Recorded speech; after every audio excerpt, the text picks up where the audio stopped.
बुलढाणा जिल्ह्यातील संग्रामपूर कृषी उत्पन्न बाजार समितीच्या सभापती व उपसभापती पदाची निवडणूक 1 फेब्रुवारी रोजी पार पडली। या निमित्ताने आयोजित विशेष सभेत शेतकरी सहकार विकास आघाडीचे भाऊराव अवचार यांची सभापतीपदी तर उपसभापतीपदी संजीव इंगळे यांची अविरोध निवड करण्यात आली। कृषी उत्पन्न बाजार समितीमध्ये 18 पैकी 17 संचालक प्रामुख्याने उपस्थित होते। समितीचे विद्यमान सभापती शांताराम दाणे व उपसभापती सुरेश तायडे यांचा कार्यकाल संपल्याने त्यांनी आपल्या पदाचा राजीनामा दिल्याने या रिक्त पदांसाठी ही निवडणूक प्रक्रिया पार पडली।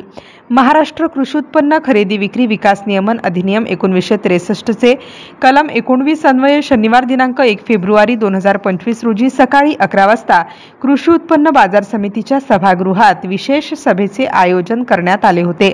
निवडणूक प्रक्रियेनुसार सभापती पदासाठी 5 तर उपसभापती पदासाठी 4 उमेदवारी अर्जांची मागणी करण्यात आली होती, परंतु विहित वेळेपर्यंत सभापती पदासाठी 1 व उपसभापती पदासाठी 1 अर्ज प्राप्त झाल्याने सभापती व उपसभापती पदाची ही निवडणूक अविरोध संपन्न झाली।